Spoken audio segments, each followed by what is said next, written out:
Alright, so what are we riding today? Bike I've had for about 2 years now, a little over 2 years. This will be my third season this spring, summer, whatever. 2017 FZO7. As you can tell, there are some mods on it. I'll run through those right now, why don't I? I got the Mob Warner phone case. It's the worst one I've ever used. It stinks. The phone wants to slip out. You can probably see it right now. It's like cheating this way. It wants to slip out. It's dying to slip out. So I'd highly recommend not doing that. No, I highly recommend not getting it because it's kind of shitty. Speaking of shitty, the windscreen. I got the Puig windscreen with this little extender over here. I guess I'm too tall. I guess I'm just too tall for the bike, but it hits me right in the face when I have squirrely. When I have the this thing facing front to try to get a little bit more height, it gets me right in the face. Right now, it's kind of getting me in the chest, but I think once I get up to Boston, she's coming off, and I'm going to go back to the little metal one that I had. It seems to work much better.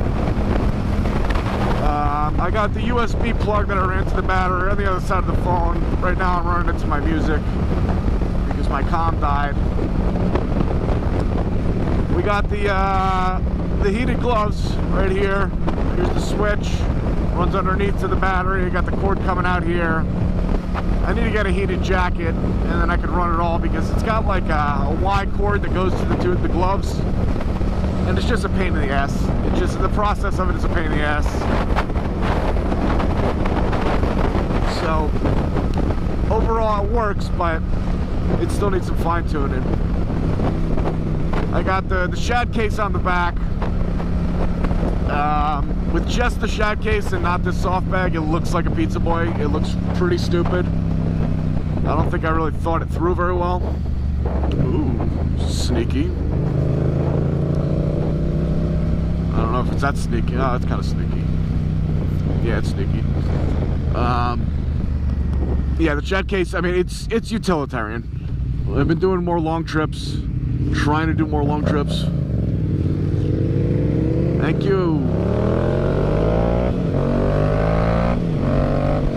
So, I ended up getting the shad case in the back, and they were missing parts when they first sent me the bracket, and I was a little annoyed. So I had to do my last touring trip with just the soft case and, you know, obviously less luggage.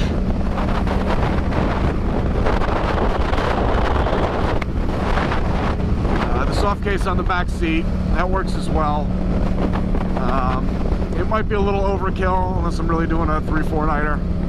You know, day trips, obviously, just one case is fine. Put your water, you know, whatever else you don't need in there. But I got my computer with me, I got a bunch of shit with me, so I kind of needed both. The Yoshimura exhausts and ECU, obviously needed. This thing sounded like a moped when I first got it.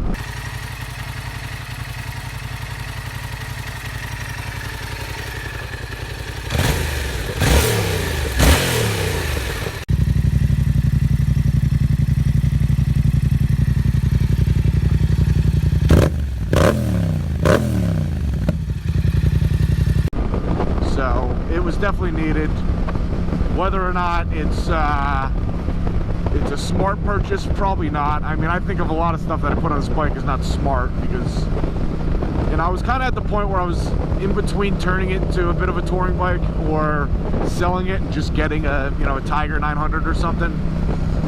But that's once I realized how much money I put into it, I'm like, I'd be giving it away to somebody, and I don't really want to do that. So it works, you know. I can obviously improve more, do the suspension, etc. But for the purposes now, I think it suits just fine. I also got a custom seat. I don't remember the brand, and I'm going to show a picture of it right here. But yeah, it's a very comfortable seat. I bought the Yamaha one, the Yamaha comfort seat, and it was not very comfortable. In fact, I thought it was worse than the stock seat. But this one I got, it was like a pad that was put in, and I had to bring it somewhere to get it done. And it was cheap. It was cheaper, and it works great. I mean, I can ride all day, and I have no problem. And I guess the only other thing I did was the fender eliminator kit, which again I think is needed. This thing had a really big stupid thing at the back of it that just extends way too far out. Oh, hi. A really big stupid thing that came down the license plate bracket, and so I ended up bailing on that, going with the fender eliminator kit, which also has the integrated tail lights, blinkers and such. So yeah, that's something I would recommend doing for aesthetics for sure, because it just makes the bike look a lot better. You know, I might cut down on safety because that thing did have a couple reflectors on there, and the blinkers were bigger. You know, especially now with the case on it, it's a little bit tougher to see if you're in a higher truck. But yeah, I think it makes the bike look a lot better. And then my dumbass ends up getting the case and making the bike look significantly worse, so I probably should have just kept it stock. But overall, FZO7. You know, I've seen a bunch of reviews on these. A lot of people have them, a lot of people like them. I think it's a good all-around bike. You can really do anything on it. I mean, I've gone on 4 or 5 day trips. You can tour on it. You know, you may not want to do a cross country on it, but it'll handle it. Highways, it's not great. It could be better on highways, but that mainly has to do with the windscreen just not being big enough. If I had a bigger windscreen, I'd probably consider, you know, I'd probably enjoy that a lot more. Very torquey bike. It's got a lot of kick, you know, low end kick, first gear, second gear, especially with the cases on now. You know, second gear, it wants to lift up every time I get on it, which, you know, I come around a tight turn and goose it, and it's popping up on me when I'm not intending it to. But yeah, it's a very torquey bike when I got it. It still is. You know, it handles great. I wish the handlebars were a little bit higher, and I might just be spoiled from having a dual sport initially. Before I had this, I had a dual sport, and it sat much higher. The handlebars are higher. I could stand up on it and not be scrouching. So yeah, maybe just a little bit wider and a little bit higher, and that's something I can get. You know, it's not the end of the world. Hey, pal. Nice outfit. So yeah, the handlebars I could get raised. You know, it's something it's nitpicky. A lot of people hate it on the mirrors. I don't mind the mirrors. I think you can see fine in them. I don't think they look that terrible. I think it looks really stupid when they have the mirrors underneath, to be honest. I don't like that look with the bar ends or underneath the bars. I don't like it as much. It looks weird. I don't know why. And, you know, I'm probably in the minority of that opinion, but that's just my thoughts. This guy's fucking struggling. So I'm not going to do the mirrors. I'm content with them. The blinkers could have been improved. They're kind of big moped blinkers. They look kind of stupid. You know, I'm good on the back, so I might get some different ones on the front. I'm gonna do the rings. I don't know. Still haven't decided. I keep dumping money into the bike, and it's just like I don't need it. You know, just for a little bit of aesthetics. I've already gotten rid of the aesthetics situation with the tail case, so it's never gonna look like a good bike. You know, blinkers are not going to remove people's eyes from the big ass case. So, you know, if you're doing one, you're not going to make it touring, you're not going to put a case on the back, yeah, go right ahead.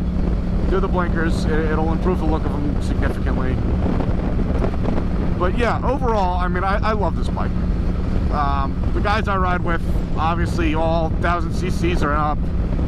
We got a Versys, KTM, the Triumph Trophy, and the Triumph Tiger. All bigger bikes, more comfortable, you know, and these guys, you know what they're doing. They can throw them sideways on them, and around twisties and stuff. I struggle keeping up with them sometimes, but that's just riding experience more than anything else. It's, you know, this bike will hang with them, no problem. For bopping around town, it's a great bike.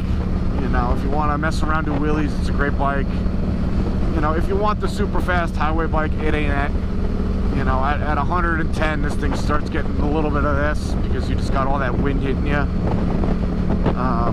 It's not made for that. You know, the wheelbase is real small on it, so it's not really made for heavy-duty highway miles. You know, the FZO9 I think has got a bit of longer wheelbase, a little bit more power. It handles the highway better.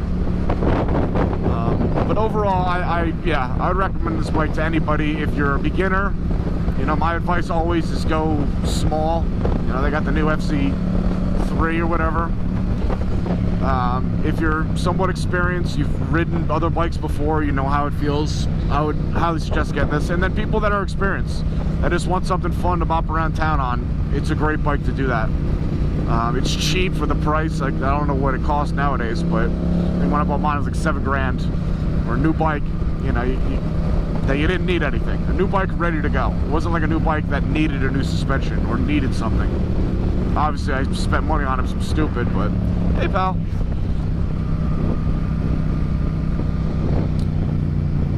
I think we're gonna stop at this gas station. I have a feeling. I got a feeling. But yes, highly recommend the Yamaha FZ07, MT07, it's called nowadays. It's a good bike, it's a fun bike, and I think you'll enjoy it. All right, thanks.